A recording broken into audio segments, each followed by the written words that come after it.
पास में संत गए और बोले, ऐ शैल कुमारी हमारी बात सुनो, बताओ इतनी कठिन तपस्या तुम किस लिए कर रही हो? देवी पार्वती ने कहा, बाबा अगर मैं आपको कहूं तो आप बहुत आश्चर्य करेंगे, हम पर हंसेंगे, क्योंकि जो असाध्य है मैं उसे साधना चाहती हूं। क्या? मैं इसलिए तपस्या कर रही हूं शिव को पति रूप में प्राप्त करने के लिए। बोलो शंकर भगवान की जय। सप्तऋषियों ने कहा, अच्छा शिव को पति रूप में प्राप्त करने के लिए तपस्या कर रही हो, ये राय तुमको किसने दिया? पार्वती जी कहती हैं, नारद जी। सप्तऋषियों ने कहा, अच्छा नारद जी ने तुमको उपदेश दिया है शिव को पति रूप में प्राप्त करने के लिए। पहले ये जानो कि नारद कौन है, नारद के उपदेश से किसका घर बसा, ये बताओ पहले। अरे राजा दक्ष के पुत्रों को नारद ने उपदेश दिया, सब बैरागी हुए कि नहीं हुए? तो जिनको नारद ने उपदेश दिया सबका घर बर्बाद हो गया। वो जैसे नंगम नंगा ठन ठन गोपाल हैं, वैसे सबको रहने देना चाहते हैं। नारद को कहां बर्दाश्त है कि किसी की गृहस्थी बसे? वो तो अपने जैसा सबको चाहते हैं। इसलिए तुमको शिव को पति रूप में प्राप्त करने को कह दिया। अरे वो शिव के अंदर गुण कौन सा है जो तुम उनको पति बनाना चाहती हो? निर्गुण नीलज कुपेश कपाली, उनका वेश भी ठीक नहीं है, गले में नरमुंडों की माला पहनते हैं, माता पिता का कुल गोत्र का कोई पता ही नहीं है, और ऐसे जो बुरे कर्म करने वाले हैं, चिता की राख लगाने वाले हैं। पूर्व काल में पंचों के कहने से राजा दक्ष की बेटी से ब्याह किया और इतना कलह और टेंशन दे दिया कि जाकर के सती को जलकर मर जाना पड़ा। तुम ऐसे अमंगल वेशधारी से विवाह करना चाहती हो, क्या फोकट में फंसी हो देवी? तुम हमारी बात मानो, यदि हमारी बात मान लो तो इतनी बढ़िया शादी तुम्हारी करवा देंगे वैकुंठ अधिपति विष्णु से। सब चकाचक सुख ही सुख है। अब उनके ना घर है ना कोई व्यवस्था है, ऐसे बेकार कंडीशन में क्यों विवाह करना चाहती हो? पार्वती जी से जब सप्तऋषियों ने ऐसी आग्रह करी तो पार्वती जी हंसने लगी। वे कहती हैं, आप क्या कह रहे हो? मैं आपकी बात जरूर मान लेती महाराज, लेकिन नारद जी से पहले यदि आप आए होते, क्योंकि अब तो हमने श्री नारद जी को अपना गुरु मान लिया है। हमारे शास्त्र कहते हैं कि गुरु के वचन पर जो विश्वास नहीं करता है उसको स्वप्न में भी सुख प्राप्त होता नहीं। और नारद तो हमारे गुरु हैं। अब गुरु की आज्ञा को मैं कैसे टाल सकती हूँ? उससे पहले आप आए होते तो मैं आपकी बात मान लेती, लेकिन अब तो गुरु के बात पर हमें पक्का विश्वास है कि हमारे गुरुदेव कभी हमारा अनिष्ट नहीं चाह सकते। क्योंकि इस संसार में बड़प्पन की बात करें तो सबसे बड़ा कौन? एक बार धर्माचार्यों का सम्मेलन था तो लोगों ने कहा, सबसे बड़ा कौन? सबसे बड़ा कौन? इस धरातल पर कितने परसेंट पानी है, कितने परसेंट जमीन है? तो 71% पानी है और 29% जमीन है, और वो भी इकट्ठे नहीं है, द्वीप महाद्वीप के रूप में। जैसे पानी में काई होती है, ऐसे हमारा भारत देश किस महाद्वीप में है? एशिया महाद्वीप। एशिया महाद्वीप में कहां? एशिया महाद्वीप के सबसे दक्षिणी शीर्ष पर। भारत का क्षेत्रफल कितना है? सब पढ़ने लिखने वाले लड़के हो, बताओ। तो मैं प्रार्थना कर रहा था कि विद्वानों ने कहा सबसे बड़ी धरती। धरती क्यों बड़ी? क्योंकि धरती पे सारी दुनिया टिकी हुई है। भूगोल के विद्यार्थी कहते हैं कि धरती किस पे रुकी है? भूगोल वाले बताओ। धरती के नीचे 3 परतें हैं, सियाल, सीमा, निफे। 3 परत है। निफे तरल है।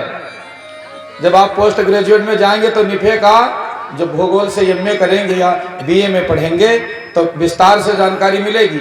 निफे तरल है जिस पे ये धरती टिकी हुई है, और निफे से ही ज्वालामुखी फटती है। भूकंप आता है जब निफे में हलचल होता है तो धरती डोलने लगती है। लेकिन हमारे शास्त्र का जो भूगोल है वो आज के भूगोल से बहुत गहरा है। निफे को कौन रोके हुए है? निफे भी तो किसी के सपोर्ट पे है। तो शास्त्रों में लिखा है कि धरती को शेष बाबा ने अपने फन पे रोक रखा है। किसने रोका है? शेष। किसी ने कहा सबसे बड़ी धरती, तो बोले धरती बड़ी तो शेषनाग के फन पे काहे पड़ी? तब कौन बड़ा? बोले नाग बड़ा। बोले नाग बड़ा तो भोले बाबा के गले में काहे पड़ा? तब कौन बड़ा? भोले बाबा बड़े।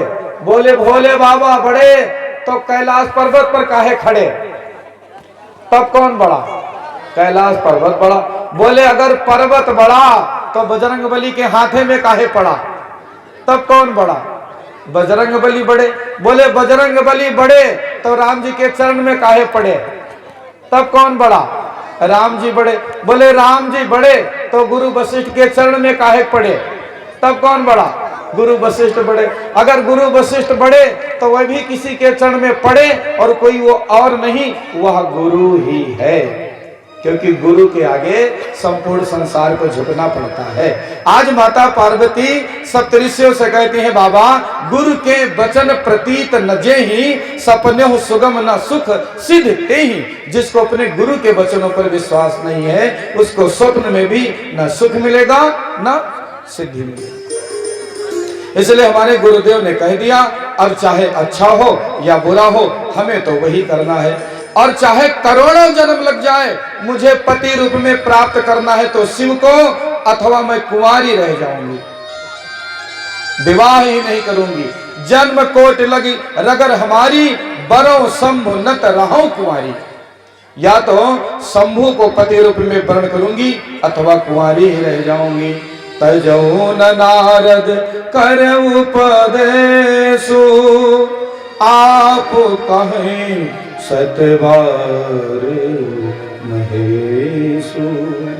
आप तो सप्तऋषि हो, अगर भगवान शिव स्वयं आकर के सैकड़ों बार कहें तो मैं उनकी बात न मानूं, मैं तो नारद जी की ही बात मानूं।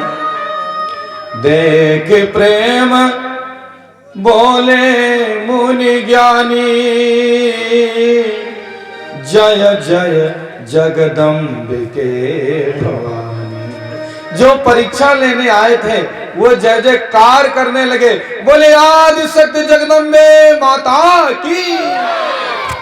सब भाई बहन बोले जय अम्बे जय जगदम्बे, जय अम्बे जय जगदम्बे, जय अम्बे जय जगदम्बे। जो परीक्षा लेने आए थे, सप्तऋषि परीक्षा लेने आए थे, माँ के महिमा का गान आरंभ कर दिया। भक्तिदायिनी सत्यदायिनी, भक्तिदायिनी सत्यदायिनी, भक्तिदायिनी सत्यदायिनी, भक्तिदायिनी सत्यदायिनी, शांतिदायिनी है अम्बे, शांतिदायिनी है अम्बे। जय अम्बे जय जगदम्बे, जय अम्बे जय जगदम्बे। हरि बोल।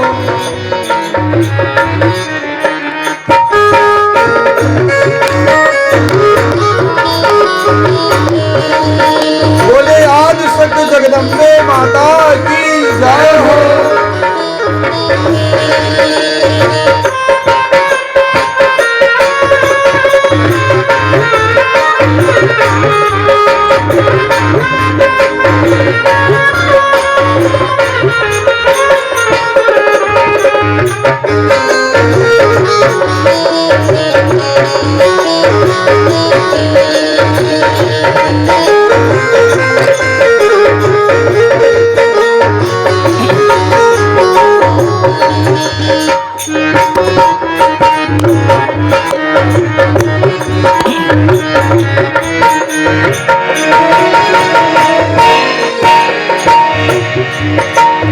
सर्वश्रेष्ठ यह मानव जीवन, सर्वश्रेष्ठ यह मानव जीवन, बने परम पद का यह साधन, बने परम पद का यह साधन। सर्वश्रेष्ठ यह मानव जीवन, सर्वश्रेष्ठ यह मानो जीवन, बने परम पद का यह साधन, बने परम पद का यह साधन। यही शक्ति दो है अम्बे, यही शक्ति दो है अम्बे, यही भक्ति दो है अम्बे, यही भक्ति दो है अम्बे।